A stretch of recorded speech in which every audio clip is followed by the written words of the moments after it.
네, 굉장히 덥네요. 잠시만요.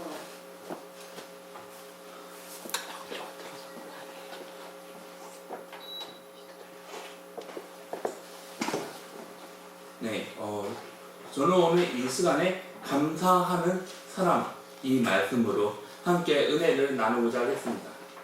미국의 캘리포니아 대학교에서 교수들이 흥미로운 연구를 했다고 합니다. 연구 주제는 감사하는 태도가 어떤 영향을 미치는가 하는 연구로 실험 대상을 세 그룹으로 나누었다고 합니다. 그리고 이 실험에 참여하는 사람한테 다른 기분을 갖고 말과 다른 행동을 하라고 하면서 감시를 했습니다. 첫 번째 그룹은 기분 나쁜 일, 기분 나쁜 말을 했습니다.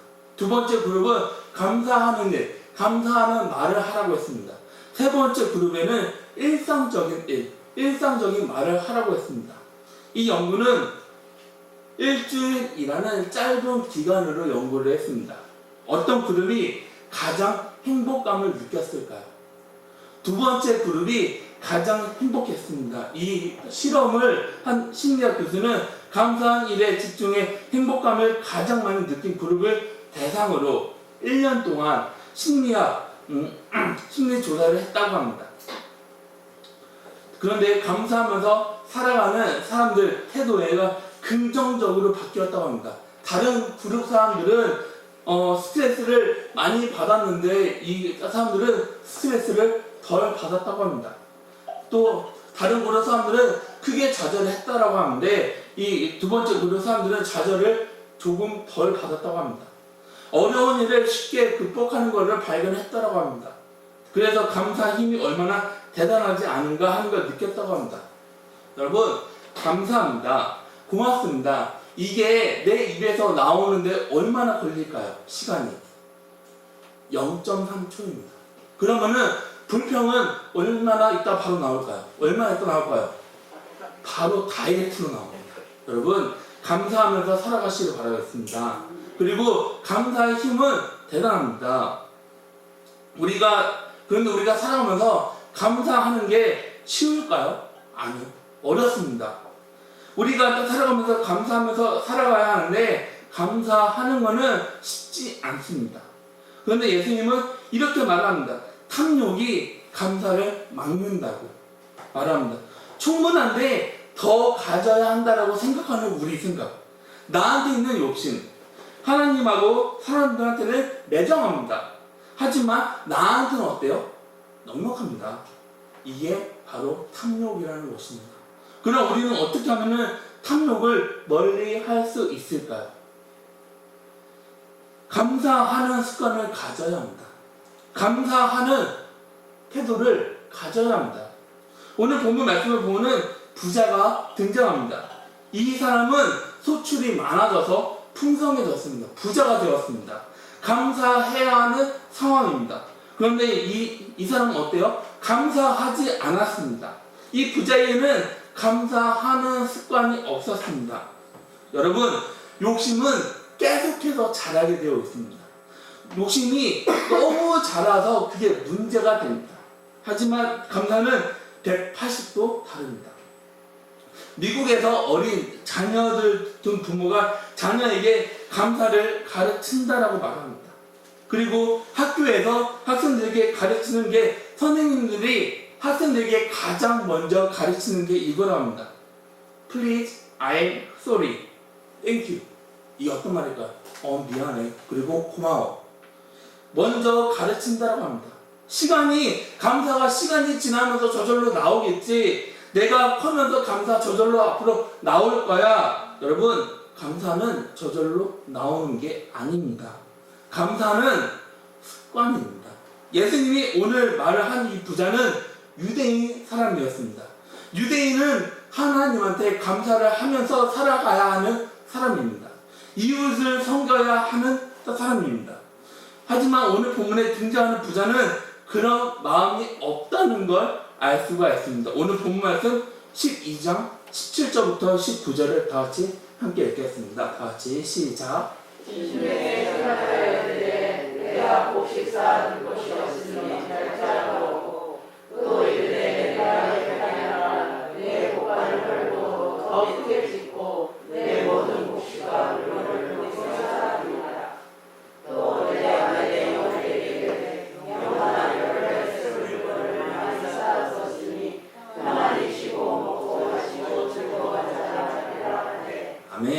부자는 속으로 생각을 합니다. 아, 내 곡식을 저장해 둘 곳이 없는데 어떻게 하면 좋지? 그래, 결심했어. 전에 있던 것을 없애고 더 크게 세워. 거기에 내 모든 곡식, 내 물건을 저장해야지. 그러면서 이렇게 말합니다. 여러 해 동안 쓰기에 넉넉한 많은 재산을 가졌으니 이제 편히 쉬고 먹고 마시면서 앞으로 즐겨야지. 이 부자는 재산 모으는 거에만 관심을 가졌습니다. 나 자신을 즐겁게 하는 일에만 관심을 가졌습니다. 이 사람은 다른 데에 관심을 가진 것이 아닙니다. 여러분, 감사는 습관입니다. 감사하는 습관이 태도가 됩니다. 감사하는 습관이 없는 사람들은 감사해야 하는 상황인데 그 상황은 어떻게 해요? 그냥 지나쳐 버립니다. 여러분, 감사는 어렸을 때 교육으로 이어져야 합니다. 습관이 돼야 누가 시키지 않아도 감사할 수가 있습니다. 예수님이 나병 환자 10명을 고쳐줍니다. 그런데 한 명만 예수님한테 돌아와서 감사합니다. 이 사실을 보면은 놀랍지 않나요? 그럼 나머지 사람들은 감사할 줄 몰랐을까요? 급한 일이 먼저 갔다가 나중에 다시 돌아와서 감사를 했을까요? 아니면은 자기가 해야 하는 일이 있어 먼저 그걸 하고 나중에 와서 예수님한테 감사했을까요? 나머지 사람들에게는 감사하는 습관이 없었습니다. 감사하는 것보다 자기 일이 먼저였습니다. 9명에게는 그런 마음이 있었습니다. 받는 게 당연하다라고 생각합니다. 예수님이 불쌍한 사람들을 고쳐주는 거 당연하다라고 말합니다. 그래서 영화 대사를 보면 이런 말이 있습니다. 호의가 계속되면 그게 권리인 줄 알아요. 그거를 당연하게 생각을 해요. 여러분, 감사는 태도가 문제입니다. 예수님한테 돌아와서 엎드리는 사람은 감사하는 태도가 있었습니다. 치료받는 사람은 가족한테 나병이 있다는 것을 내가 병이 회복이 되었다는 것을 보여주고 싶었을 것입니다. 지금 당장 하고 싶은 일이 있었을 것입니다. 급한 일이 있었을 것입니다. 하지만 이 사람에게는 새로운 삶을 준 예수님한테 가서 감사해야 하는 마음이 그 사람에게 있었다는 것입니다. 이 마음이 감사하는 태도입니다. 제산하고 즐거움에 최선을 다하는 사람이 있습니다. 그런데 하나님한테 감사하는 마음이 없는 사람이 있습니다. 그 사람이 오늘 등장하는 부자입니다. 그래서 예수님은 이 사람에게 이렇게 말합니다. 어리석은 자요. 어리석은 자. 감사도 말을 하지 않습니다. 표현하지 않는 이유로 감사하는 마음이 없습니다. 하나님한테 감사하지 않는 이유가 뭘까요? 그거는 하나님을 모르거나 욕심이 있어 그렇습니다. 그래서 그 사람에게는 감사하는 마음이 없습니다. 이 사람에게는 습관입니다. 하나님은 사람의 습관을 태도를 바꾸는 분이라는 걸 우리는 알 수가 있습니다. 우리는 하나님의 은혜를 기억하고 감사하면서 살아가야 합니다. 우리는 하나님의 자녀가 되었습니다. 하나님의 은혜를 받으면서 살아가고 있습니다. 하나님이 나를 살펴주십니다. 그럼 하나님이 나를 살펴주는 게 어쩌다 일어났을까요? 아니요. 우연일까요? 아니요. 하나님의 자녀가 된 거 지금 내가 이만큼 살아가고 있는 게 내 수고잖아요. 내 노력이잖아요. 아닙니다. 이렇게 말하는 건 하나님의 은혜를 모르는 사람입니다. 하나님의 은혜를 잊어버린 겁니다. 하나님이 우리를 구원하고 보호하고 살피는 것, 하나님의 은혜를 기억하라는 사실인 것입니다. 하나님의 은혜를 감사하면서 잊어버리지 말라는 겁니다. 어려서부터 지켜야 합니다. 그게 우리에게 습관이 되어야 합니다. 그래서 시키지 않아도 할 수 있는 태도를 우리가 가져야 합니다.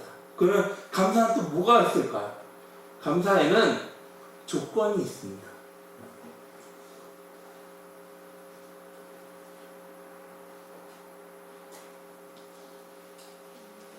하나님은 우리한테 좋은 걸 주십니다. 그런데 우리는 어때요? 하나님이 우리한테 준 거를 계산부터 먼저 합니다. 그게 누가복음 12장 20절입니다. 다 같이 함께 읽겠습니다. 다 같이 시작. 하나님은 이르시되 어디서 자여 오늘 밤에 내 영혼을 도로 찾으리니 그러면 내 중요한 것이 너의 것이 되겠느냐 하셨으니. 아멘. 하나님이 준 걸 머리로만 계산한다는 건 감사할 수 있는 조건을 내가 막는다라는 것입니다. 뭐에 감사할 수 있을 수 있습니다. 감사할 수 있는 상황이 돼야 감사할 수 있습니다. 조건을 늘어놓으면서 살아갑니다. 내 속에 탐욕이 꿈틀거리고 있습니다. 성경에서 말을 하는 감사. 성경에서 내가 말하는 감사가 내가 정하는 게 아닙니다. 상황이 맞으면 감사하는 거 아닙니다. 오늘 말씀에 등장하는 부자, 처음부터 부자가 아니었습니다. 그는 어떻게 부자가 되었을까요? 하나님이 복을 줘서 농사가 잘 되었습니다. 하나님의 은혜로 부자가 되었습니다. 그런데 이 부자에게는 하나님의 기준이 아닙니다. 그럼 뭐가 부자였을까? 이 부자에게는 재산과 곡식이 기준이었습니다.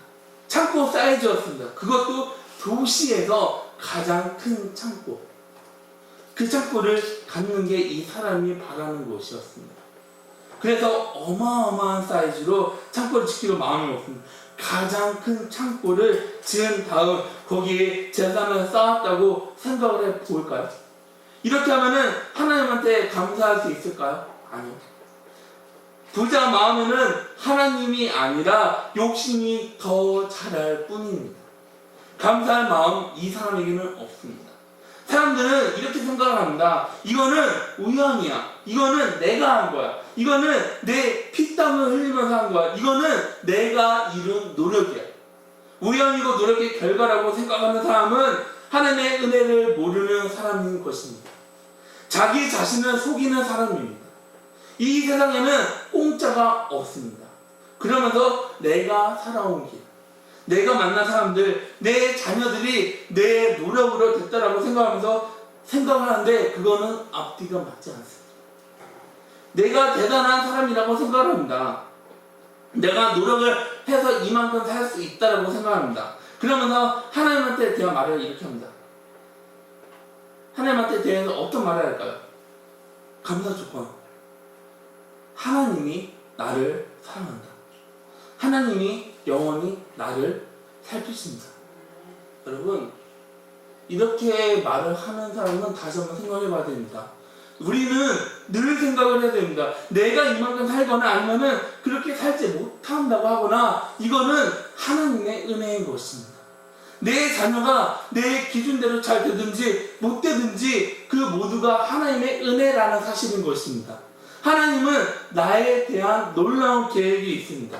이게 바로 하나님의 은혜인 것입니다. 내가 월급을 많이 받든 많이 받지 못하든 모든 것이 하나님의 은혜라는 사실을 기억하시길 바라겠습니다. 내가 좋은 대학교에 가든지 내가 아니면은 그런 대학교에 가지 않아도 그 모든 것이 하나님의 은혜라는 사실인 것입니다.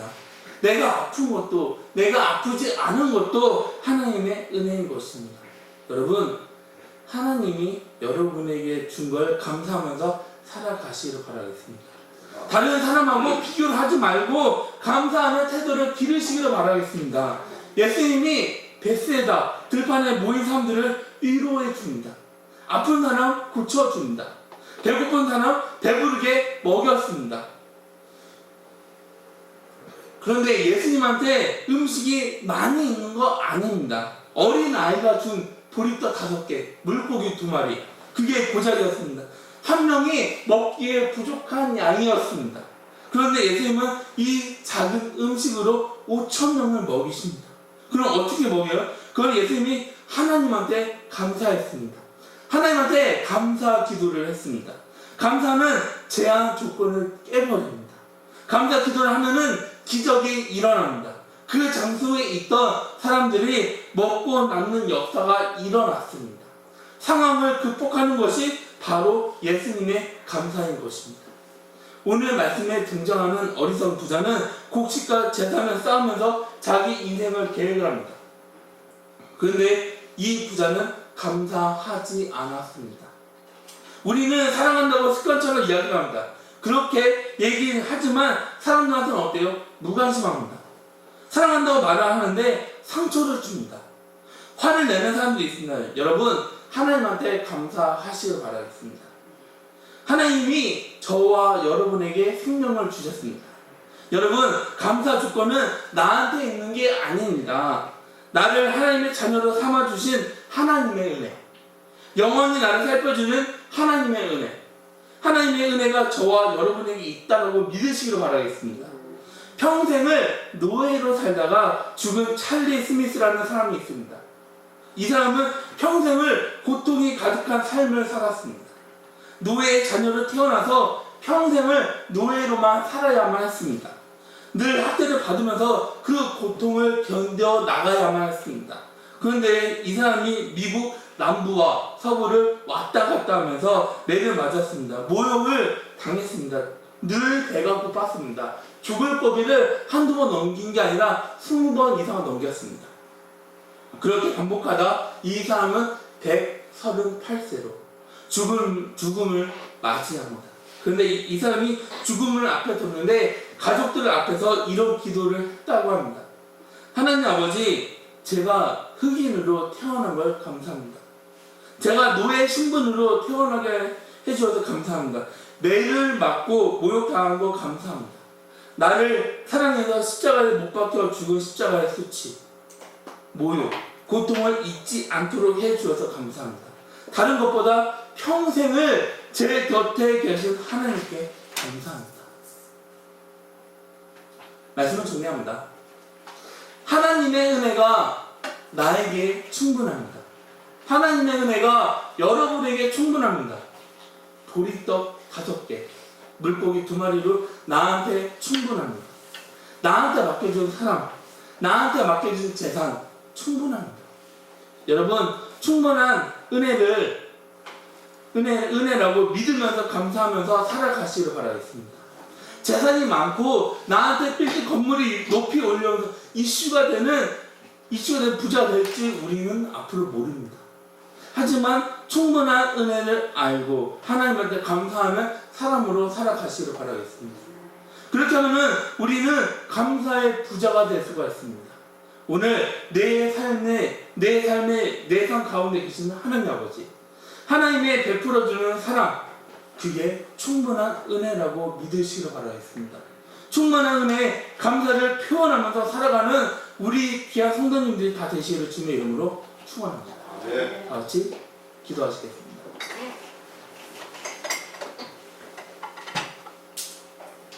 사랑의 주님, 우리가 살아가면서 주님께 늘 감사하면서 살아갈 수 있도록 아버지 주님께서 이끌어 주시옵소서. 주님, 지금 나한테 이만큼 있어요. 지금 나한테 이 정도만 있어요. 지금 나한테 하나님 왜 나는 이거밖에 없어요, 이렇게 불평하면서 살아가는 것이 아니라 지금 나한테 있는 것도 감사하면서 살아갈 수 있도록 아버지 이끌어 주시옵소서. 비교를 하는 것이 아니라 늘 감사하면서 살아갈 수 있도록 아버지 주님께서 인도하여 주시옵소서. 그래서 정말 하나님이 나한테 나와 영원히 함께 하신다, 하나님이 나를 늘 붙잡아 주신다 하면서 감사하면서 살아갈 수 있는 우리 귀한 성도님들이 되어질 수 있도록 아버지 주님께서 이끌어 주시옵소서. 예수님의 이름으로 기도드렸습니다. 네. 11월 9일에 저희 교회에서 이제 이번에 지방예가 있습니다. 여러분들 지방예를 위해서 기도를 해주면 감사하겠습니다. 네, 함께 일어나서 찬송가 428장 찬양 들으시고 축도하는 예배 마치겠습니다.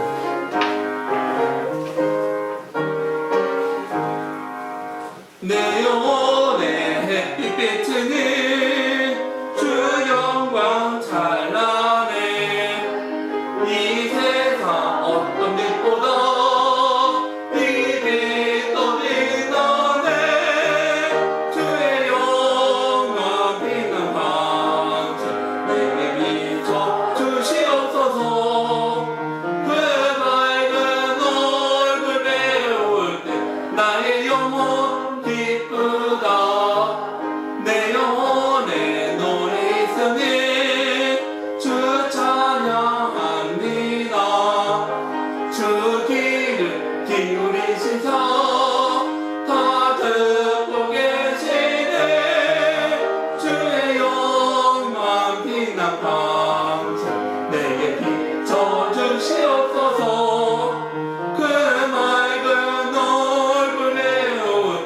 나의 영혼 기쁘다. 내 영혼에 공감되어서 주 함께 하실 때 그 평화 내게 깃들고 주 은혜 높이네. 주의 영광 빛난 광채 내게 비춰주시옵소서. 그 맑은 얼굴 배울 때 나의 영혼 기쁘다. 내 영혼에 희망이 있고 큰 소망 넘치네. 주 예수 복을 주시고 또 내려주시네. 주의 영광 빛난 반짝 내게 비춰주시옵소서. 그 맑은 얼굴 배울 때 나의 영혼 기쁘다.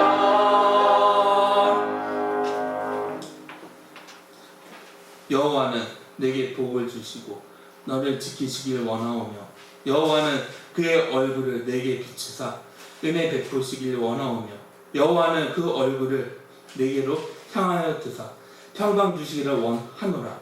이제는 우리 주 예수 그리스도의 은혜와 하나님의 지극하신 사랑하심과 성령님의 교통하심이 이 자리에 모인 성도님들 머리 위에 예수님의 이름으로 축복합니다.